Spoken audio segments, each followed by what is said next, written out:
vamos ler o que se encontra no livro de Salmos 40, versículo 17, que está escrito: Quanto a mim, sou pobre e necessitado, mas o Senhor preocupa-se comigo. Tu és o meu socorro e o meu libertador. Meu Deus, não te demores. E o tema desta manhã vem a ser: quando parece ser o fim. Eu não vou pedir para que levantem as mãos, mas eu creio que a maioria das pessoas aqui presentes, dos irmãos aqui, sem muito esforço, podem se recordar em suas vidas algum momento em que vocês sentiram que não havia mais jeito. Não havia mais maneira, não havia mais resultado, não havia mais esperança, aparentemente. Tenho certeza de que cada um de vocês se depararam em algum momento com essa situação. Com a situação quando a esperança se finda, o desespero toma conta, o olhar, em vez de seguir para cima, olha para baixo. Mas graças a Deus, vocês estão hoje aqui. Se vocês hoje estão aqui, é que esse momento que vocês pensaram que era o fim, não foi o fim. Ontem eu estava lendo um relato, um testemunho. Eu estava assistindo uma pregação, um vídeo no YouTube, e fui ler um pouco dos comentários. E havia um senhor já fazendo um comentário naquela pregação. E ele disse o seguinte, ele relatou o seguinte: eu estava jovem, cerca de 22 anos, minha noiva tinha cerca de 20 anos. Nós estávamos muito felizes, trabalhando para poder casarmos. E ela começou a se sentir mal, começou a sentir alguns enjoos, começou a sentir febre e foi ao hospital. Chegando no hospital, identificaram nela um tumor maligno e disseram para ela que, infelizmente, não havia mais jeito. Mas ela insistiu de que queria fazer tratamento e brigou com os médicos, queria persistir em tentar fazer o que fosse possível e começou o tratamento. E eles falaram: e a gente ali, eu estava noivo e tive que tomar uma decisão. Eu poderia terminar o noivado, mas nós decidimos mesmo assim nos casar. E ele fala assim: eu decidi então casar por amor. E fomos levando avante nossos planos.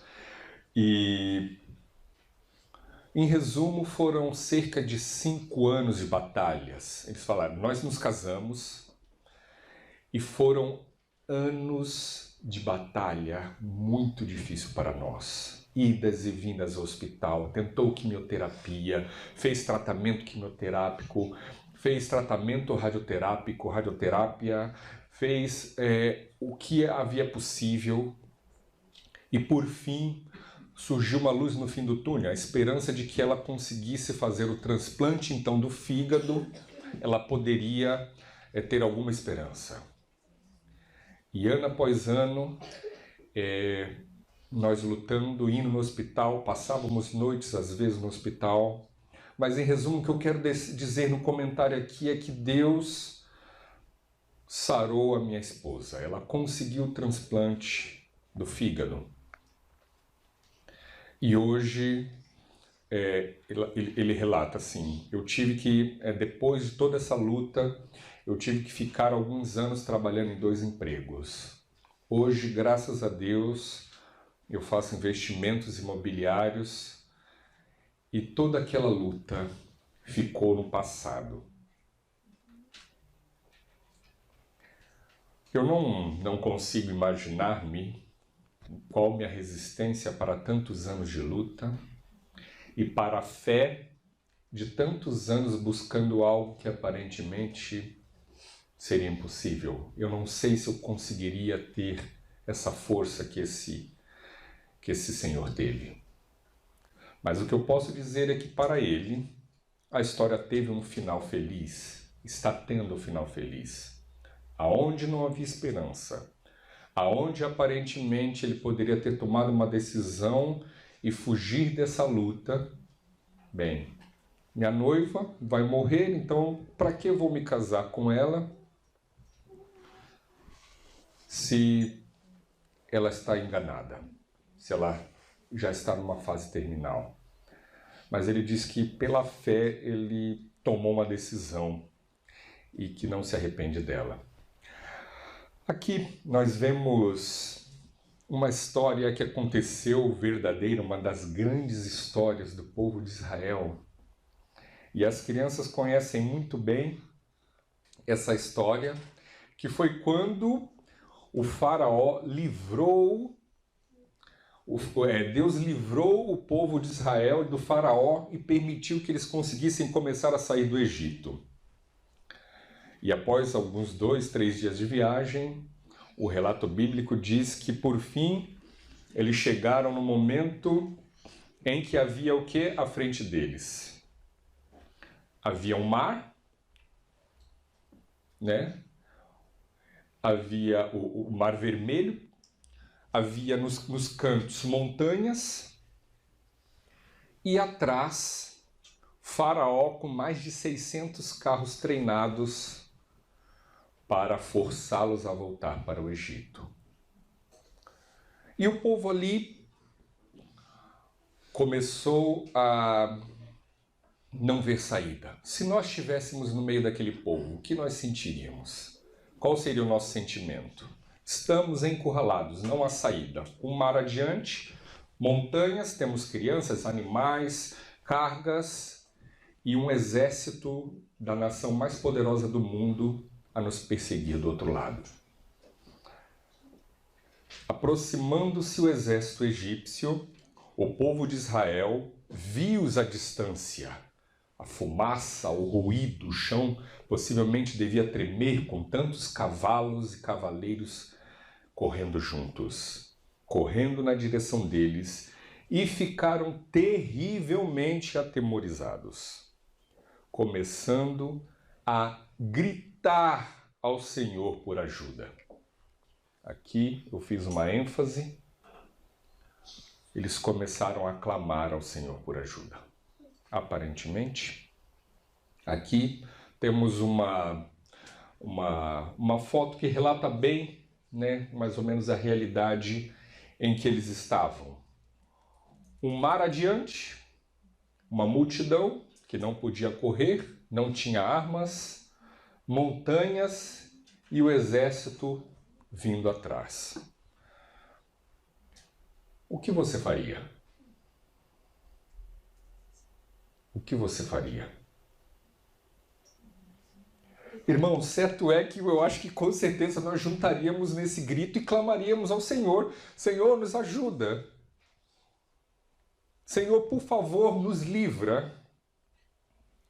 A palavra de Deus diz assim que o povo nesse momento falou para Moisés: Moisés, era melhor que nós tivéssemos ficado no Egito. Eu te disse que era melhor nós termos ficado lá como escravos, é melhor do que agora nós morremos aqui nesse deserto. E Moisés também ficou desesperado. E o Senhor falou assim para ele: Moisés, pare de clamar a mim e vá, pegue um cajado, suba no monte, toque as águas, levante esse cajado, erga, que eu vou mostrar o meu poder a este povo. Eu vou dar o meu livramento. E quando isso aconteceu, nós conhecemos a história, né? E o mar se abriu e a terra ficou seca para o povo caminhar como se estivesse continuando a caminhar no deserto. A pergunta que eu vos quero fazer, que nós conhecemos essa história, é: Você confiaria, você teria coragem de entrar aqui e ser o primeiro a começar a caminhar? Seria fácil? Irmãos, então o interessante que nós vemos é que quando estamos em um problema e clamamos a Deus, nós temos que dar o primeiro passo de fé. Conhecemos a história, que eles começaram a caminhar, mas nunca paramos para imaginar você como sendo o primeiro a começar a caminhar aqui e a confiar que isso aqui não ia fechar. E a Bíblia fala que isso foi à noite. Foi à noite. Então, para piorar a situação, ainda estava escuro, o que torna a água, as aparências, sombras mais tenebrosas. Mas certo é que o povo, alguém começou a caminhar, e como sempre a gente segue a multidão, alguém começou, então todos começaram a caminhar. As águas não retiraram. A irmã Noé fala que eles tiveram que pisar a água primeiro, Moisés, né? E depois... Sim, aqui na foto anterior nós vemos, alguém começou a tocar na água ali, mas depois as águas se abriram e ficou a terra seca. Imaginem-se caminhando com a sua família, olhando para um lado, um muro de água gigante de muitos metros, esse mar chega a ter 300 metros de profundidade, e você caminhando ali, passeando com a sua família. Depois, finalmente, chega-se ao outro lado, né? Mas a luta deles ainda não havia acabado, porque o exército ainda se adentrou a persegui-los. Mas nós conhecemos o final da história. E essa história teve um final feliz. Mas, irmãos, a pergunta que fica para nós é: você consegue imaginar o mar aberto e você caminhando no meio dele? É possível isso ser real? Humanamente, para nós, podemos ver películas, podemos ver filmes, mas pessoalmente nós não conseguimos nos imaginar passando numa situação dessa. E esse povo passou. Então, a primeira lição que nós podemos tirar de momentos em que aparentemente é o fim. Quando inicia a impossibilidade humana, é quando começa a possibilidade divina. Infelizmente para nós, a forma que nós vivemos a irmã Judite falou na lição, né? Quando tentamos de todas as formas e aí quando chegamos num ponto que não há mais jeito, aí nos lembramos. Oh, meu Deus!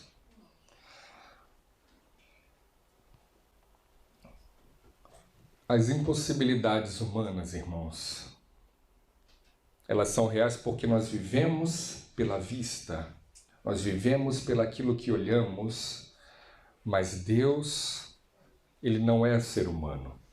Ele não tem o olhar do ser humano e Ele não tem o poder limitado do ser humano. Então aqui, na história do povo de Israel, nós vemos que teve um momento em que não havia mais saída. O fim estava determinado, mas aqui teve uma fronteira em que a fé teve que se despertar e Deus pôde agir. Nós vamos para uma outra grande história bíblica e essa história eu confesso que ela me toca muito, ela me impressiona muito. Até onde Deus está disposto a ouvir um pedido humano. Até onde Deus está disposto a escutar. Até onde Deus está disposto a ir por você. Até onde Deus pode me ajudar. E essa história é a história de uma batalha, né?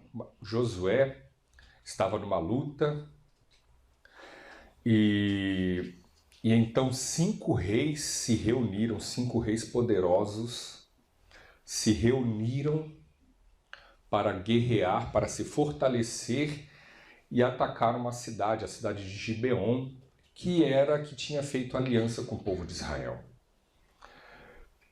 E o Senhor falou para Josué, Josué, vá lá, ajude a cidade de Gibeon. Ele se aprontou e viajou uma noite inteira com seu exército a pé para socorrer essa cidade. E chegando lá, tem um fato interessante que o Senhor falou assim: não te espantes, eu vou entregar eles em suas mãos. E sucedeu que, fugindo eles de diante de Israel, a descida de Bet-Horon, a batalha começou ali, possivelmente ainda na escuridão, e vemos o relato bíblico que a batalha começou a favorecer Israel, Israel começou a sobressair. E a parte interessante, olha aqui que interessante no versículo 11, Josué 10, versículo 11. E sucedeu que, fugindo eles de diante de Israel, a descida de Bet-Horon, o Senhor lançou sobre eles do céu grandes pedras até a Zeca, e morreram. E foram muitos mais os que morreram das pedras da Saraiva do que o que os filhos de Israel mataram à espada. É uma parte da história, mas não para por aqui. Então, Josué falou ao Senhor. Então, vocês tentem imaginar 5 reis unidos contra o povo de Israel.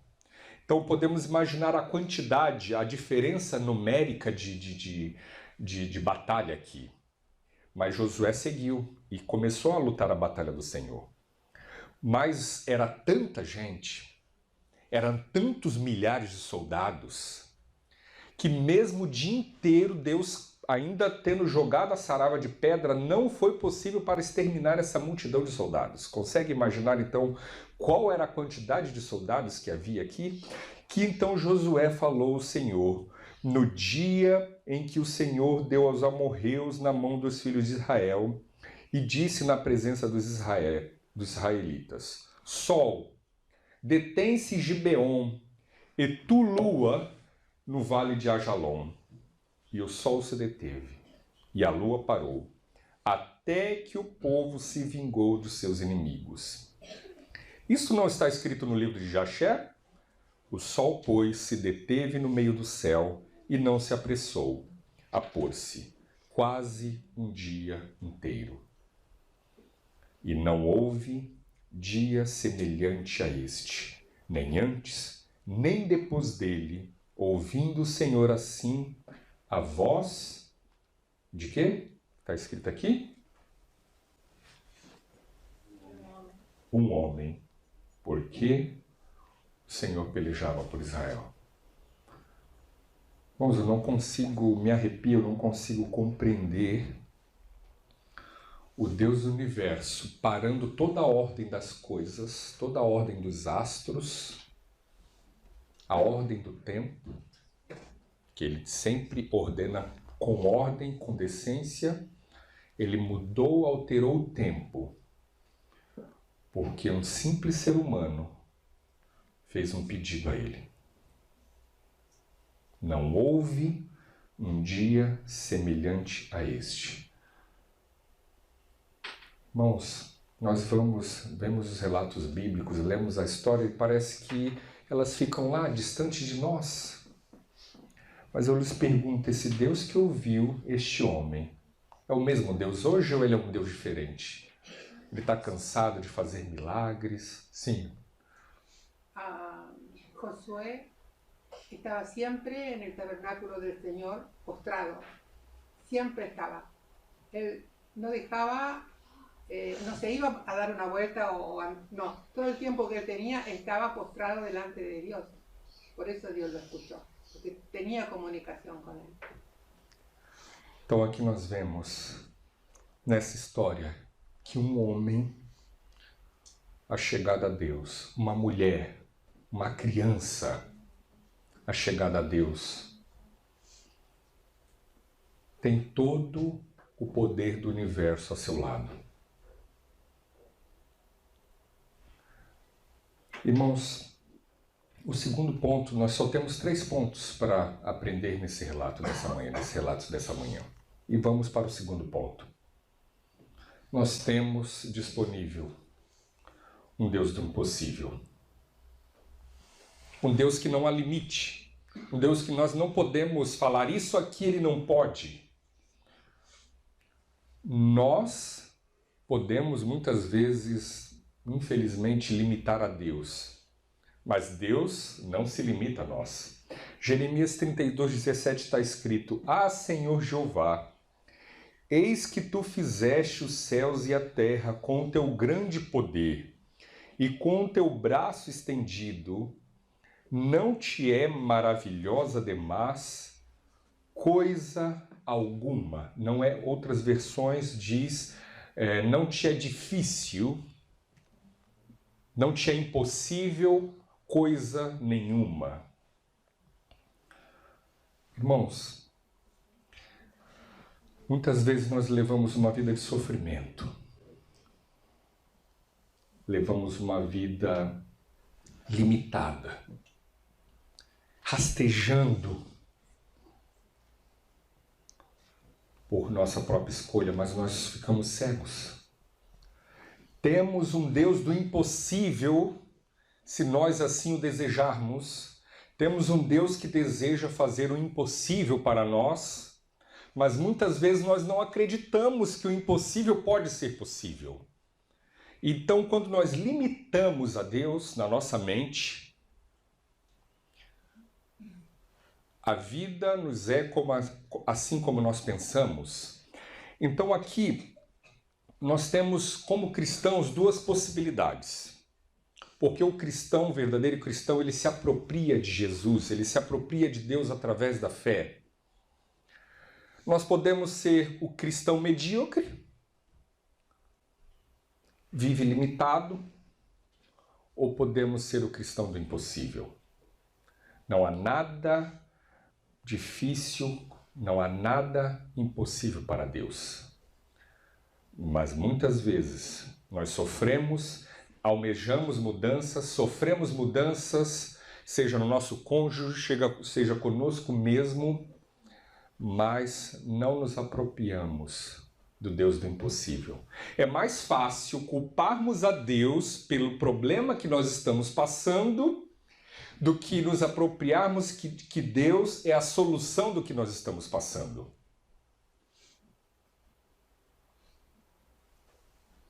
Com isso, nós entristecemos a Deus e encolhemos, nos tornamos anões espirituais.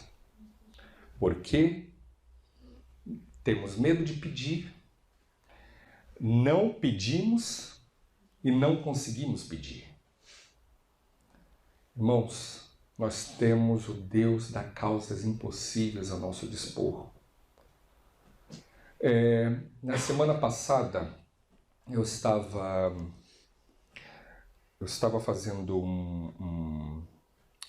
um teste para agente prisional.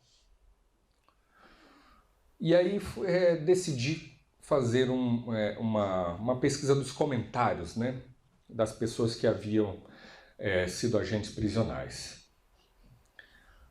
E muita gente ali escrevendo horrores, e é difícil, é complicado.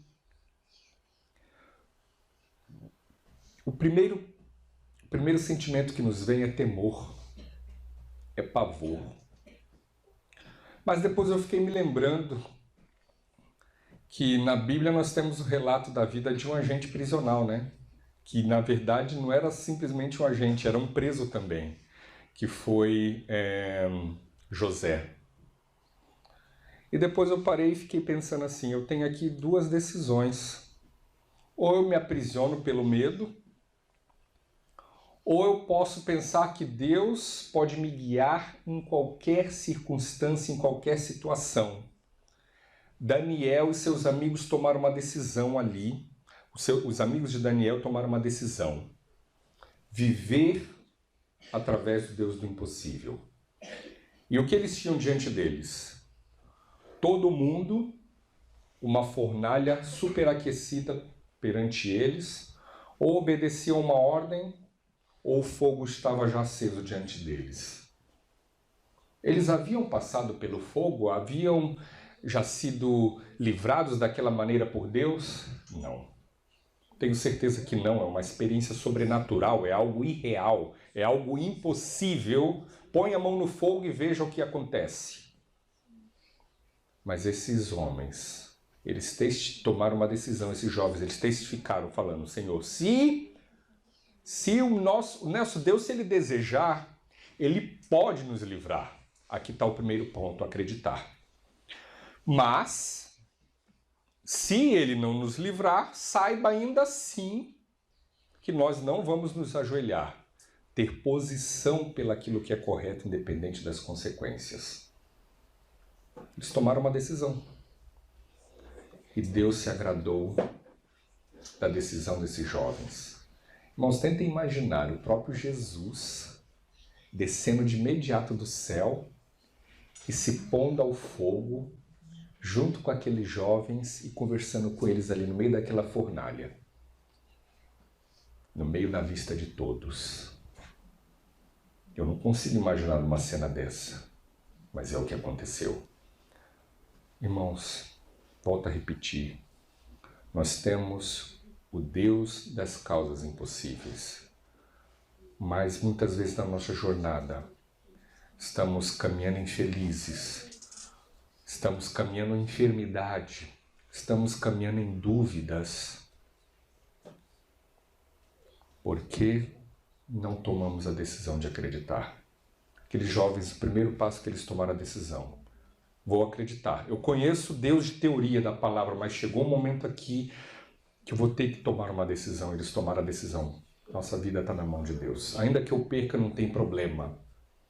Ainda que minha vida possa ser eliminada neste momento. Eu tenho uma juventude inteira pela frente, mas a minha vida não vale nada sem Deus estar presente nela. E aqui nós vemos o último ponto, então. Pedir e esperar. A palavra de Deus nos diz o seguinte: pedi e dar-se-vos-á. Buscai e encontrarei. Batei e abri-se-vos-á. Quem está dizendo aqui essa sentença é Deus, é o próprio Deus. E por que nós desconfiamos? O espírito de profecia está escrito o seguinte: os que nos Pentecostes foram dotados com poder do alto, não ficaram por isto livres de tentações e provas. Enquanto testemunhavam da verdade e da justiça, eram repetidamente assediados pelo inimigo de toda a verdade, o qual procurava roubá-los de sua experiência cristã. Eram compelidos a lutar com todas as faculdades dadas por Deus, a fim de alcançarem a estatura de homens e mulheres em Cristo Jesus. Diariamente, oravam por novos suprimentos de graça, para que pudessem subir mais e mais na escala da perfeição. Sobre a operação do Espírito Santo, mesmo os mais fracos, pelo exercitar fé em Deus, aprendiam a melhorar as faculdades conseguidas e a se tornarem santificados, refinados e enobrecidos. Tendo se submetido em humildade à modeladora influência do Espírito Santo, recebiam a plenitude da divindade e eram modelados à semelhança do divino. Irmãos, nós vamos para o penúltimo slide, que está escrito o que essa palavra aqui, tudo o que pedirem em oração, se crerem, vocês receberão. Tudo. Tudo. Se você tem um problema que aparentemente não tem solução, se você está buscando um sonho que aparentemente é inalcançável, se você está numa luta que aparentemente não tem fim, tenhamos certeza que Deus tudo pode. Irmãos, nós estamos caminhando por momentos tenebrosos da história. Mais fé vai ser requerida de nós para nós passarmos pelo fogo, pelas provas que nos advêm. Mas que possamos ter a certeza de que o mesmo Deus que amou aquele povo rebelde, desobediente, Ele nos ama, fez eles passar por um mar a seco, Ele vai nos fazer passar por tudo que vier à nossa frente. Tudo que vier à nossa frente. Basta crermos. Mas lembremos que nós não devemos viver mais por vista das coisas dessa terra, mas devemos exercitar os nossos olhos espirituais.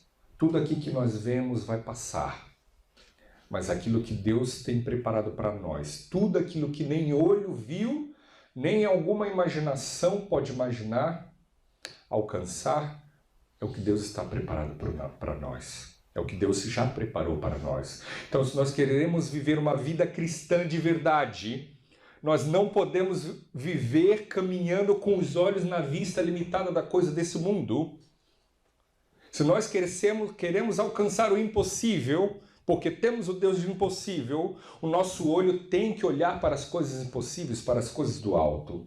Segundo 2 Coríntios 4,18 diz assim: fixamos os olhos não naquilo que se vê, mas no que não se vê, pois o que se vê é transitório, mas o que não se vê é eterno.